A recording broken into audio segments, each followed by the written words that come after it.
Hi there, it's Patty. Today I'd like to show you how to create this cute little flower using Spellbinder dies.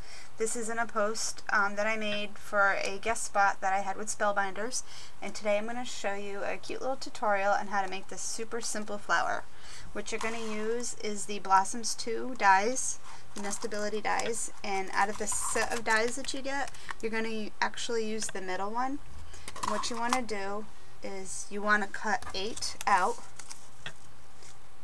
to use, and it's really simple to make this. What you want to do first is, how I put these together is I use a little brad, and you need to find the center of your pieces, and I'm going to show you a real simple way to do that. What you want to do is just trace out your lines to find the center. So you're going to go from one point to the other point.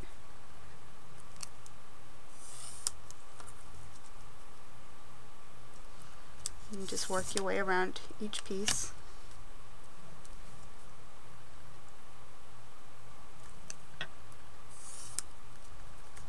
And you just want to find the center. So once you trace a few out, you'll get the center because you'll be in the center on all of them. So what you want to do after you find your center is punch a hole.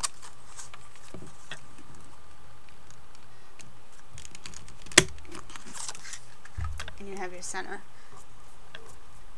And now you can put your center on all of these without having to draw lines on everything.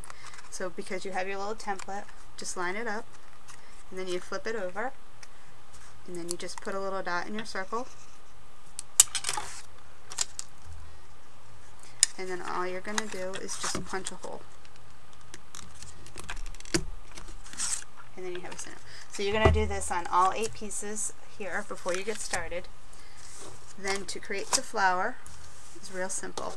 Now right now at this point, what I usually do is I like to take ink and just ink up just the tips, because when you put the flower together it's gonna all layer up, so you don't really need to ink a lot, just the outside edges.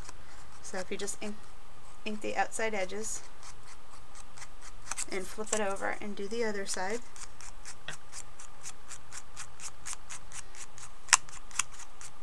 And you don't have to go crazy, a little ink, a lot of ink, doesn't matter. It's going to blend.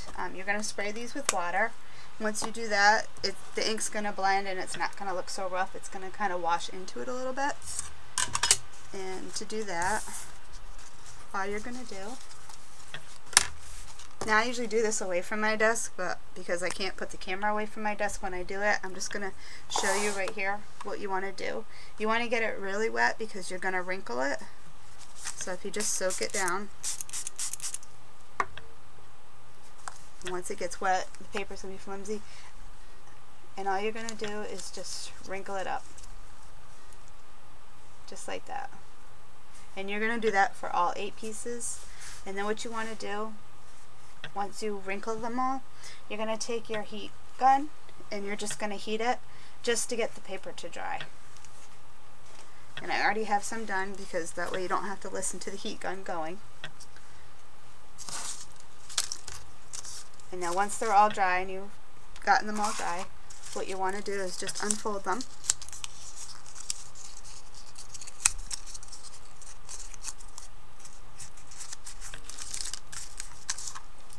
And each one is going to be wrinkled a little differently, which will work fine for your flower because usually flowers are not perfect.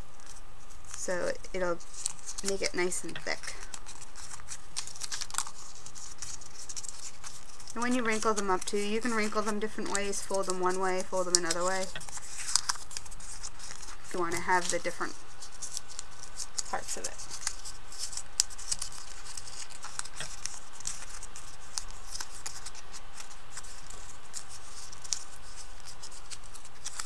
And they all have the holes, so you don't actually have to glue your flower together. You could glue each layer down, but this way it makes it nice. So what you want to do, once you have them all done, take your brad and put it in the center of your hole, and all you're going to do is just put them all on. And you can even flip them, like say this one was wrinkled up this way, you could flip it over and put it on this way, so it just makes it a little more puffier. So you can alternate them or put them all one way.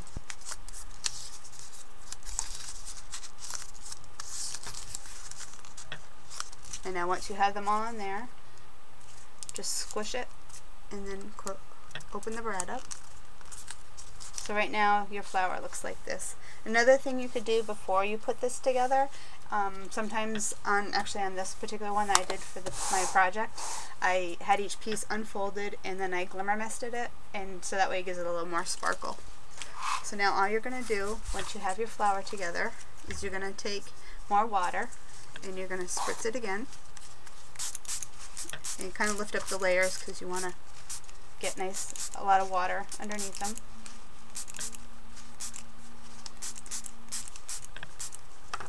Now once you have it together like this, all you're going to do is just start pinching and squishing each layer. So go take the top layer and squish, and then go up the next layer and squish that one, and just keep squishing each layer until you get it nice and puffy. You may need to add more water if you didn't get enough water on the bottom layers. And just squish them all up. So then see you got a nice fluffy flower. Now usually what I do is once I have it kind of how I like it, I'll take the heat gun again and I'll dry it some more. Sometimes when you dry the paper it kind of curls it up a little bit more. And if you don't like how it looks, just spray it again and just keep working with it to get it nice and fluffy.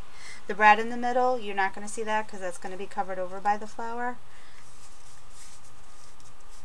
And if you want afterwards too, you can spritz it with some more glimmer mist, or you can even take some glue, put some glue drops on the top and just take it and stick it in some glitter, and you can add a lot of sparkle that way too. So I hope you like what you saw. This is how I created the flower on the front of my box. And make sure you check out my other tutorial on how I created this cute little card box. Alright, thanks for watching, and thank you Spellbinders for choosing me as the spell blogger for February.